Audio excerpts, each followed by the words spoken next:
Hi everyone, welcome back to my channel. Today I'm going to share with you these adorable treat bags that I made. I know there's a million versions of these, but I just wanted to do it the most simple measurement that I could make. So the only thing you're going to need today is your scoreboard or just a ruler. I'm using a 3x9 sheet of paper, which I cut down from a 12x12 scrapbook paper. So just cut it down to 3x9. This line that I'm using is crepe paper. It's, which one is it? Chasing Dreams. Okay. So the only other things that you're going to need is ribbon of your choice, some embellishments. Some things are optional. Like today I'll be using my 2-inch round cut, and then my corner chomper, which is totally still broken from our previous videos, and some adhesive. So all I'm going to do is score my 3x9 paper at 3 inches and 6 inches. So you can already see where this is going. It's pretty simple. And I'm just going to score it down. Sometimes I just want to double score it to make sure it folds good, because it's hard to see the line with the print. So I'm just going to fold it.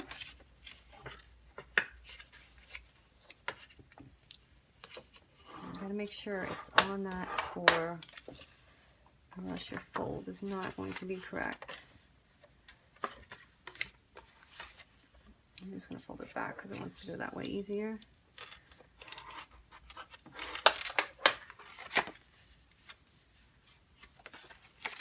And right there is your trifold. So what I did for the bag, as you can see, is I just cut that. You can use your paper cutter or just scissors. Right now I'm just going to use scissors because it's easier. I'm just going to cut right here to make my little folder.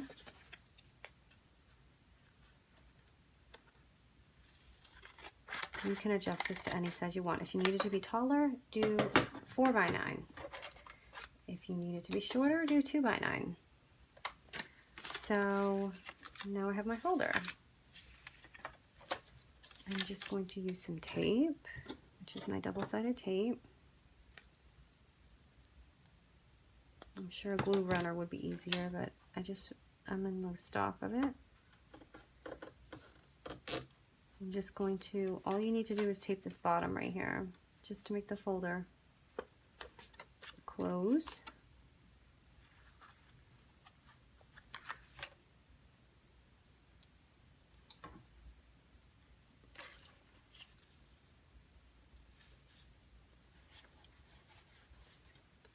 So right there you have your little folder. So for my embellishments, I had used a die cut behind it, and I'll show you. I got this so many years ago. I have no idea who makes this. It's kind of like a bunting die, so if you want something similar, I would go maybe on Amazon.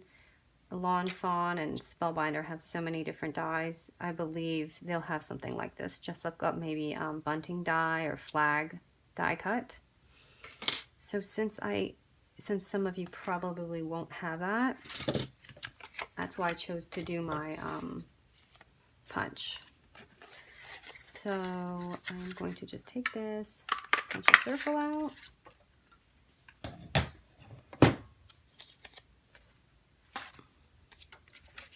and pick a ribbon. When I'm working with this, what I like to do, and the ribbon length doesn't matter, it's just preference, but when I'm doing this, I like to tie my ribbon first so I can see what's going on when I'm decorating.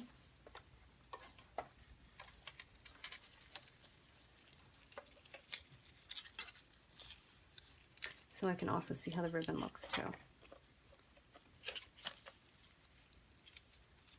And I made that way too long. It's okay.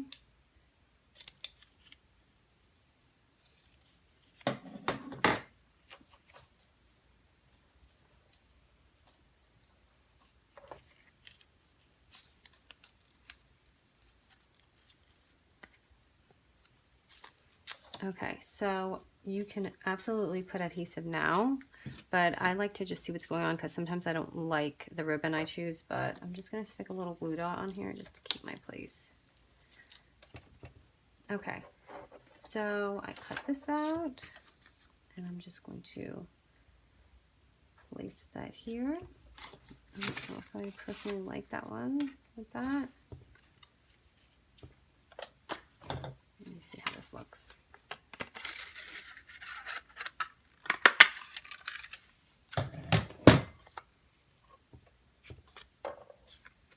Okay, I'm going to stick with this.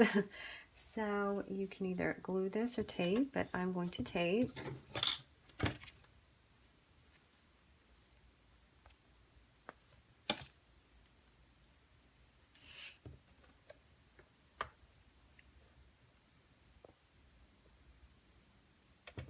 Oh, my battery just said it was low. I hope it's still recording.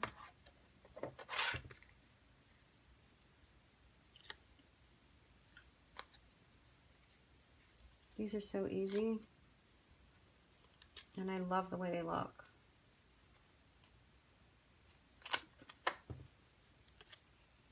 I got a sequin stuck in my glue.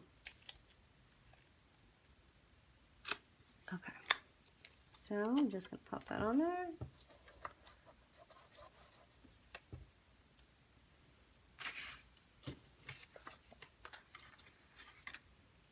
And then at this point, you just add whatever embellishments you want. So I'm going to take this. It's from, I believe this is from the same paper pad, but I'm not sure.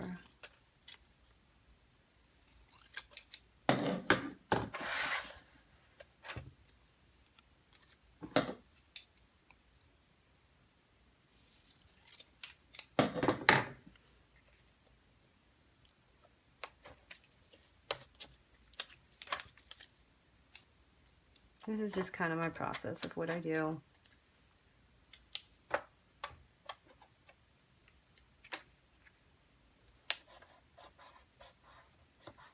You can add tape, you can add clips, sometimes just to make it pop a little. My photos, I'll add a little clip. Another idea is you can, if you had a picture or something, you could add a pretty frame right here.